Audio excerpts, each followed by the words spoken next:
Buenos días, jóvenes. En el presente video estaremos respondiendo algunas de las dudas que nos han hecho llegar en la barra de comentarios del canal y que también de manera personal me han informado por ahí.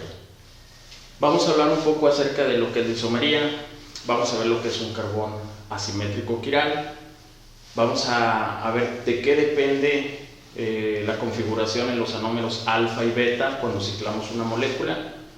Y también veremos por ahí cuando se lleva a cabo la formación del disacárido sacarosa, por qué la fructosa, al unirse a la glucosa, toma esa forma que para muchos de ustedes ha sido confusa, de preguntarme por qué sigue siendo configuración beta de fructosa. Para iniciar, vamos a ver qué es un carbón asimétrico, qué es un carbón quiral o bien qué es un centro quiral. Si recordamos, la definición es cuando un carbón se enlaza a 4 sustituyentes o radicales diferentes. Cuando nosotros tenemos una molécula, específicamente aquí voy a ejemplificar con la molécula de glucosa, y nosotros podemos decir que la glucosa tiene 4 carbonos asimétricos o quirales, o mejor dicho, 4 centros quirales, los cuales son el carbono número 2, el 3, el 4 y el 5. Para eso yo utilicé diferentes tipos de color en el marcador para encerrar los radicales o sustituyentes que son diferentes para cada uno de esos carbonos. Si recordamos, bueno, el primer carbono, el carbono número 1, que pertenece al grupo funcional aldehído, este no es un carbón asimétrico o quiral, debido a que está enlazado al hidrógeno, está enlazado a todo este resto de la molécula, pero tiene 2 enlaces unidos a un mismo átomo, que en este caso es el oxígeno. El carbono número 6 tampoco es un carbón asimétrico quiral, debido a que está unido a 2 hidrógenos, a 1 H y a todo este resto de la molécula. Si nosotros analizamos los 4 carbonos que hemos mencionado que la molécula de glucosa tiene como centros quirales o carbonos quirales o asimétricos, veamos lo que es el carbono número 2. El carbono número 2 está enlazado a esto que está encerrado en color naranja, que es el radical OH. Este radical OH es diferente al radical hidrógeno, que está encerrado en color rojo, y en color azul tenemos lo que es el grupo aldehído, que es diferente a estos dos que anteriormente mencioné. Y estos 3 son diferentes a toda esta molécula, porque si recordamos, este enlace enlaza a todo esto que está aquí. Por lo tanto, el carbono número 2 tiene 4 sustituyentes o radicales diferentes. Por eso nosotros podemos decir que el carbono número 2 sí es un carbón asimétrico o quiral. En el caso del carbono número 3, tenemos la presencia de un sustituyente que es el hidrógeno, el grupo OH, todo esto que está enlazado a ese carbono y todo esto que está enlazado a ese carbono. Los 4 son diferentes entre sí, por lo tanto también este carbono es un carbón asimétrico o quiral. Lo mismo sucede con el carbono número 4 y lo mismo sucede con el carbono número 5. Recordemos que esto es muy importante porque más adelante el hecho de saber qué es un carbón asimétrico o qué es un carbón quiral nos va a poder determinar la configuración D o L, o también nos va a permitir saber qué carbono es el que se enlaza, o mejor dicho, qué carbono es el que reacciona con el grupo carbonilo para que se lleve a cabo la ciclación y pasar de una proyección de Fischer o estructura lineal a una proyección de Hayward o estructura cíclica. Si recordamos nosotros el tema de isomería, tenemos diferentes tipos de isomerías presentes en los carbohidratos, específicamente los monosacáridos. Para entrar a ver la primera isomería, que es la isomería de función, recordemos ¿qué es un isómero? Un isómero son aquellas moléculas o aquellos compuestos que van a presentar la misma fórmula molecular, pero que van a tener diferente estructura. Por lo tanto, van a tener propiedades físicas y químicas totalmente diferentes y por eso serán compuestos totalmente diferentes. Para eso tenemos el ejemplo de la glucosa y la fructosa. La glucosa y la fructosa vamos a representarlos para ejemplificar la isomería de función. En el caso de la glucosa, nosotros sabemos que el grupo funcional que está presente en esta molécula es el grupo funcional aldehído. Esta es la fórmula del grupo funcional aldehído, donde R es cualquier cadena hidrocarbonada. R vendría siendo representada por todo este resto de la molécula, y esto sería el grupo funcional del aldehído. Por otro lado tenemos a la fructosa. La fructosa tiene un grupo funcional cetona presente en su molécula. Este vendría siendo el grupo funcional de la acetona, donde R es cualquier cadena hidrocarbonada, que podría ser esta, y R', otra cadena hidrocarbonada, que viene siendo esta. Normalmente el grupo cetona lo podemos identificar, ¿por qué? Porque se encuentra en medio de, el grupo carbonilo, perdón, se encuentra en medio de dos carbonos. Si nosotros checamos la fórmula molecular de ambos compuestos, ambas moléculas tienen 6 carbonos, 12 hidrógenos presentes en su estructura y 6 oxígenos. ¿Qué es lo que los hace diferentes? La presencia del grupo funcional, en este caso aldehído y en este caso cetona. Por eso, estos ejemplificarían la isomería de función. Otro tipo de isomería que presentan los monosacáridos es la llamada estereoisomería o isomería espacial, en la cual vamos a encontrar a los enantiómeros que nos van a delimitar la configuración D y L de un monosacárido. ¿Pero qué significa enantiómeros? La definición de enantiómeros es que son imágenes especulares no superponibles. Y por ahí aplicábamos el ejemplo de lo que son las manos. Si nosotros ponemos nuestra mano izquierda y la juntamos con nuestra mano derecha, la mano derecha será reflejo de la mano izquierda. Pero si nosotros queremos superponer nuestra mano derecha sobre la mano izquierda, ahí no se puede superponer. Es por eso que nosotros decimos que son imágenes especulares no superponibles. Y lo mismo sucede con este tipo de estructuras. ¿Cuál va a ser ahí la diferencia o qué vamos a tomar en cuenta para nosotros determinar la configuración D, que significa dextrógiro, o L, que significa levógiro?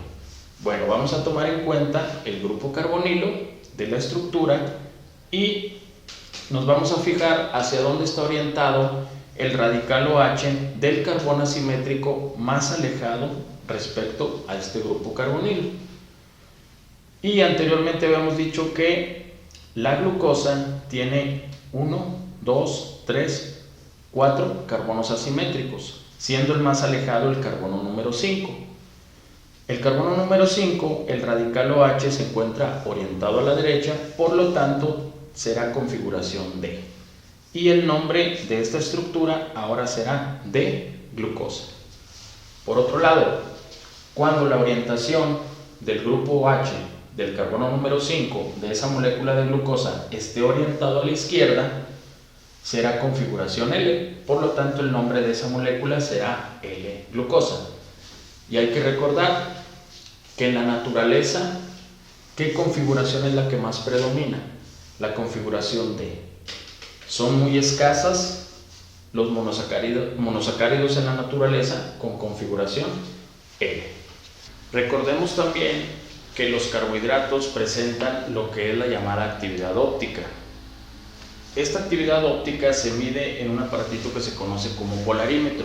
¿Qué es lo que nos va a medir? Nos mide la luz polarizada, que es una luz especial, y cuando nosotros tenemos en solución, tenemos una mezcla de un carbohidrato, le hacemos pasar esa luz, y si esa luz polarizada se desvía hacia la derecha, estaremos diciendo que es dextrorotatoria y se va a representar con el signo positivo. Cuando la luz polarizada de ese carbohidrato es desviada hacia la izquierda, nosotros decimos que es levorotatorio. por lo tanto lo estaremos representando con el signo negativo. Recordemos que tampoco hay que confundir la configuración de IL o dextrógiro y levógiro con dextrorotatorio o levorotatorio. Por ejemplo, nosotros muchas veces podemos tener una configuración D y podemos observar que enseguida aparece un paréntesis con el signo ya sea positivo o negativo. ¿Esto qué nos indica? Que esa molécula o esa estructura de glucosa tiene la configuración D y la luz polarizada la desvía hacia la derecha. O bien, tiene la configuración D y la luz polarizada la desvía hacia la izquierda. Dentro de la isomería espacial o estereoisomería tenemos a los llamados epímeros. ¿Qué es un epímero?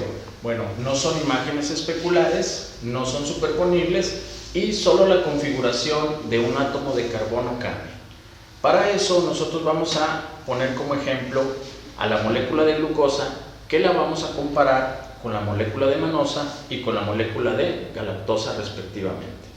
Si nosotros observamos estas dos moléculas y checamos cada uno de sus carbonos, vamos a ver que la única diferencia está en el carbono número 2, es decir, ahí cambia la configuración de ese carbono. ¿Y cómo cambia? Bueno, cambia la orientación de los radicales que están presentes en ese carbono número 2, específicamente el hidrógeno y el grupo OH. En el caso de la glucosa, en el carbono número 2 tenemos el OH orientado hacia la derecha y el hidrógeno orientado a la izquierda.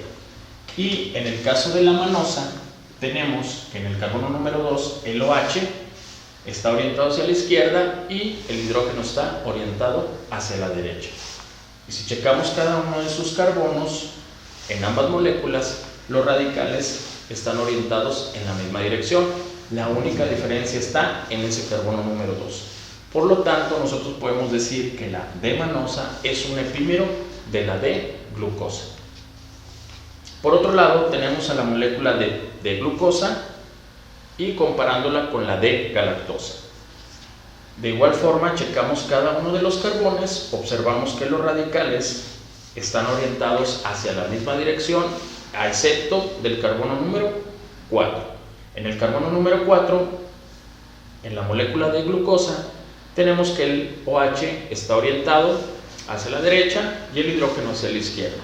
Y en el caso de la D-galactosa, está el OH orientado hacia la izquierda y el hidrógeno orientado hacia la derecha.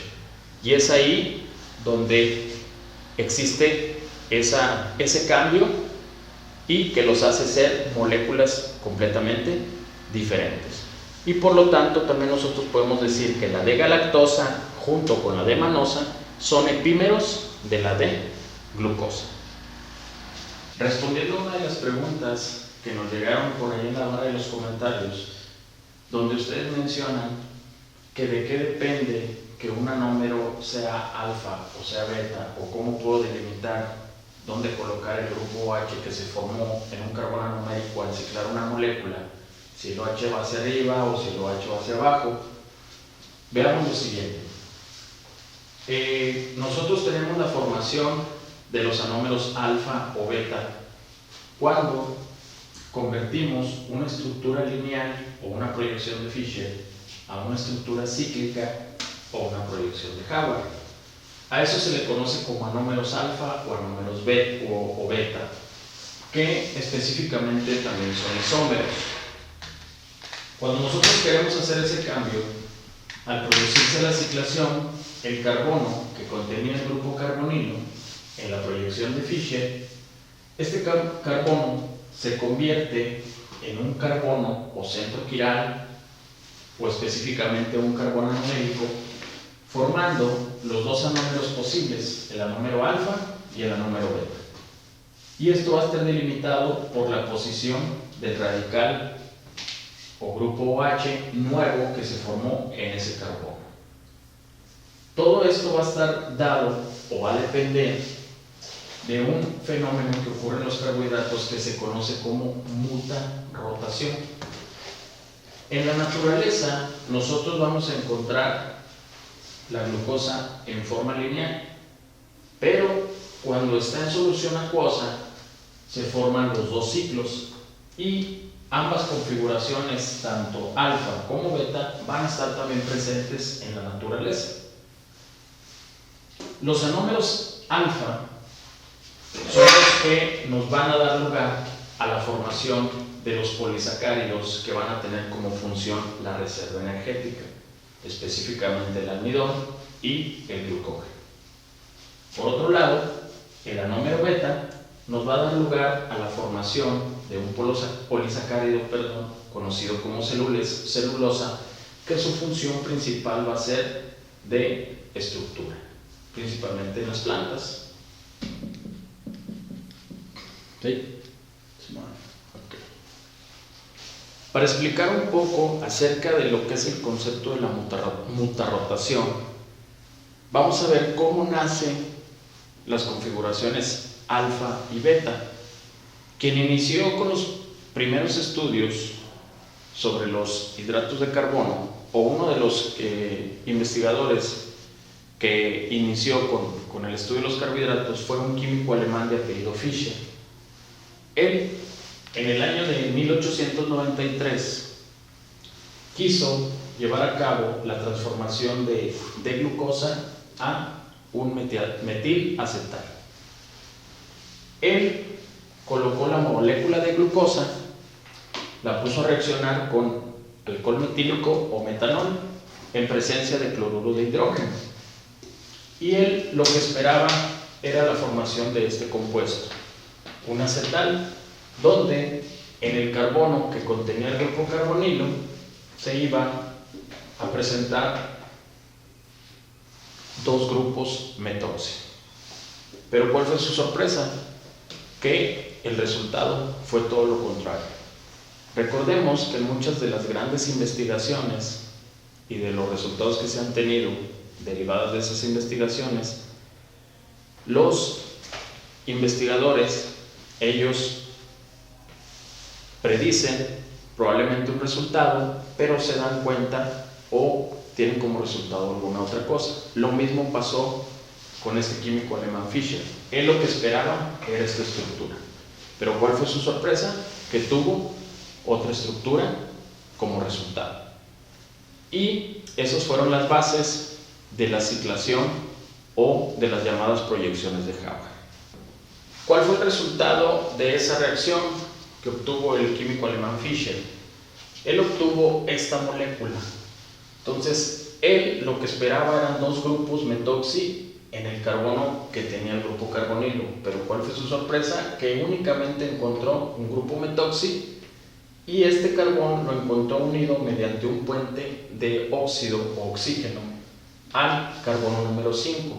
Es decir, él encontró una molécula ciclada, y por eso nosotros decimos que esta es una propuesta de una estructura cíclica. Él se dedicó a hacerle otros estudios y predijo que debería de existir, aparte de esta molécula, debería de existir su isómero, que es este que está aquí. Entonces, él a esta molécula le realizó la llamada actividad óptica y se encontró con que este compuesto tenía una actividad óptica, o una rotación, mejor dicho, específica de más 159 grados, por lo cual la consideró como alfa-metilglucósido, y el grupo metoxi lo orientó hacia la derecha. Porque recordemos que la actividad óptica es cuando se desvía la luz polarizada, ya hacia la derecha o a la izquierda. Cuando se desvía hacia la derecha va a tener una graduación positiva. Cuando se desvía hacia la izquierda tendrá una graduación negativa. Por otro lado, más adelante, otro científico dio lugar a la forma beta derivada de esa alfa-metilglucósido que previamente había descubierto el químico alemán Fischer. Entonces, este científico lo que hizo es que analizó otra molécula, esa molécula le realizó la actividad óptica y se dio cuenta que la luz polarizada la desviaba hacia la izquierda, teniendo una rotación específica de menos 34 grados, por lo cual el grupo metoxi lo colocó hacia la izquierda y dando lugar a la beta-metilglucósido. A este fenómeno que ocurría en ambas moléculas, siendo las mismas, le llamaron mutarrotación o rotación de algunos compuestos, específicamente del grupo metóxido. Esa mutarrotación se da de manera general en la mayoría de las moléculas que están presentes en la naturaleza.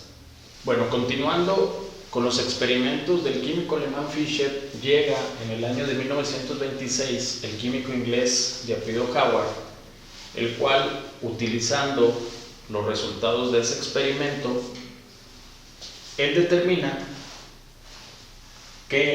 cuáles fueron los carbonos que se unen para formar el enlace hemiacetálico, o mejor dicho, el puente de oxígeno. Entonces él determina que fue el carbono número 1 y el carbono número 5. Basado en esos experimentos previos, utilizando la llamada mutarrotación o actividad óptica, determina que cuando el grupo OH se encuentra a la derecha será denominado como alfa. ¿Y esto por qué? Porque si recordamos, una de las reglas para transportar los radicales de una estructura lineal a una estructura cíclica es que todo lo que esté a la derecha irá hacia abajo y todo lo que esté a la izquierda irá hacia arriba. Entonces, si el grupo OH que se formó en el rompimiento del grupo carbonilo está a la derecha, nosotros diremos que tiene configuración alfa. Por otro lado, si el grupo OH de ese carbono, que en un principio tenía el grupo carbonilo, se encuentra a la izquierda, diremos que será configuración beta. Y al momento de ciclar las moléculas, que nosotros ya conocemos como proyecciones de Howard, que fue este químico inglés quien propuso estas estructuras, él dijo que cuando fuera un ciclo de 6 lados, conocido como pirano en biología o bioquímica, sería una forma de un hexágono. Si al momento de ciclar se presentaba una figura de un pentágono, estaremos hablando de un furano, y de ahí nacen las llamadas piranosas y furanosas. En este caso en específico, la glucosa adquiere una forma de pirano y el acomodo de los radicales es de acuerdo a esa regla. Si en la estructura lineal los radicales están a la derecha, en la forma cíclica irán hacia abajo. Los radicales que están a la izquierda irán hacia arriba. Es por eso que el grupo OH se coloca hacia abajo, por lo tanto tendremos la configuración o el anómero alfa de glucopiranosa. Y en el caso de la beta de glucopiranosa, el OH que se formó en ese carbón anomérico o en el carbono número 1, que era el que contenía en un principio el grupo carbonilo, y se forma este radical nuevo, el grupo OH, está hacia arriba, nosotros diremos que este será el anómero beta de glucopiranosa. Ahora bien, en la naturaleza, ¿cómo los vamos a encontrar? Pues vamos a encontrar ambos anómeros, tanto el alfa como el beta, siempre en solución acuosa. Y también va a estar presente de manera lineal. Entonces en la naturaleza tendremos esas tres presentaciones. Tendremos en forma cíclica y en forma lineal. ¿Cuáles son más estables? Pues son más estables las formas cíclicas, es decir, en solución acuosa. Y esto fue una explicación un poco más profunda para poder decir de qué depende que el OH vaya hacia arriba o vaya hacia abajo, o tengamos los anómeros alfa o beta. Pero el punto clave es esta palabra: mutarrotación. ¿Sí?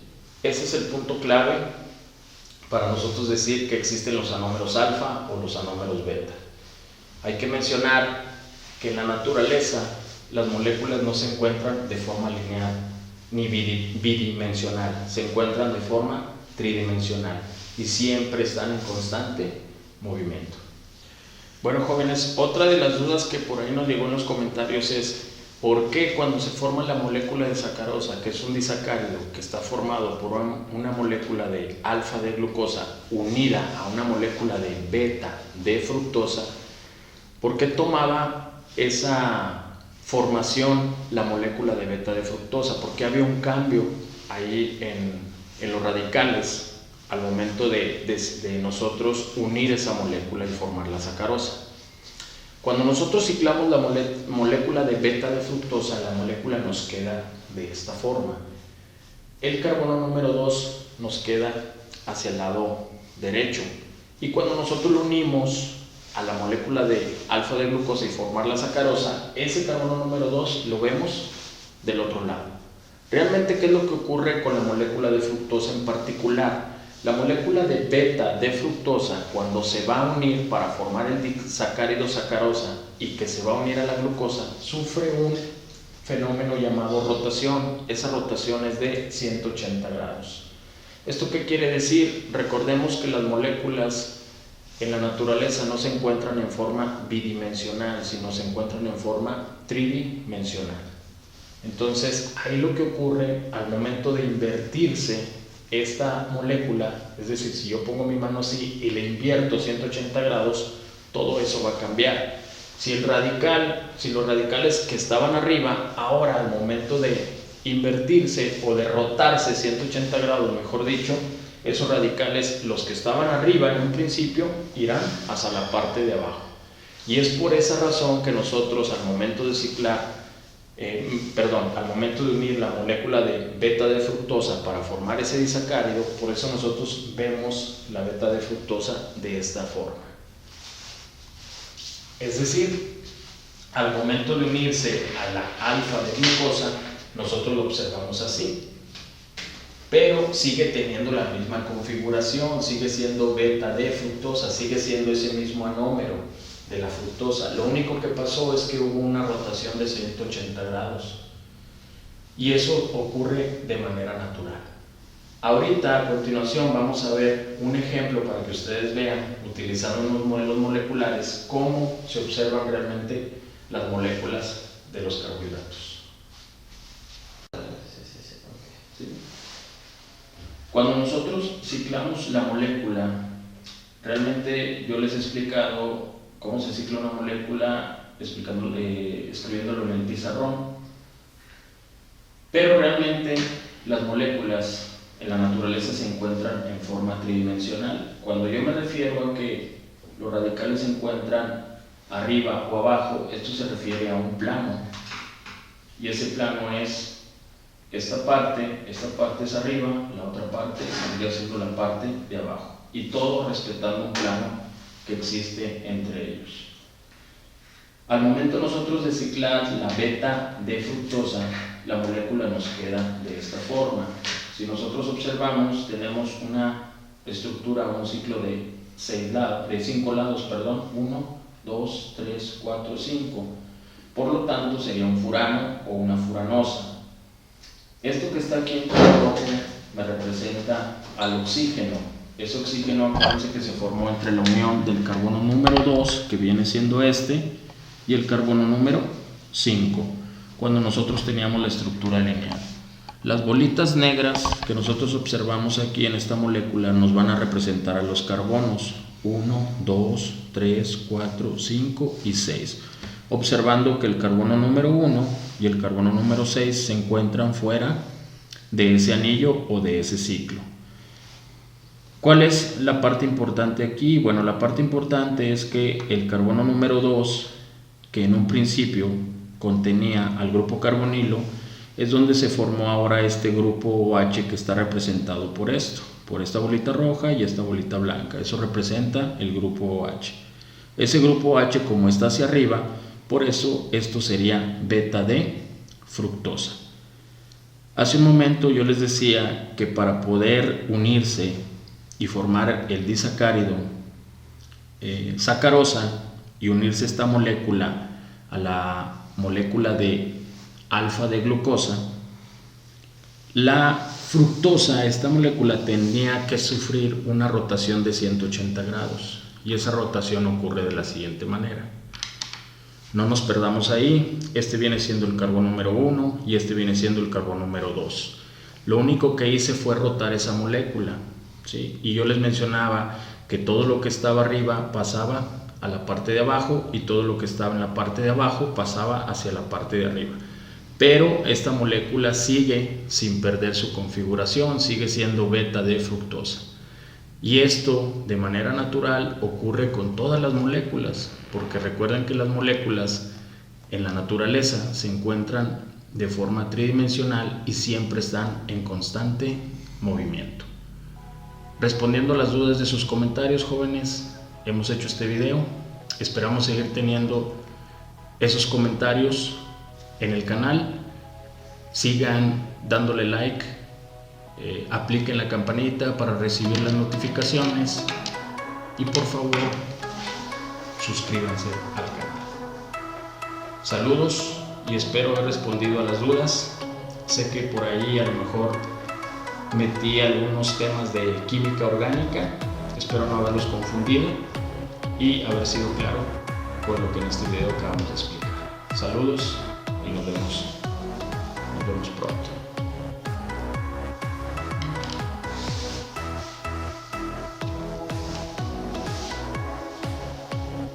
Continuando,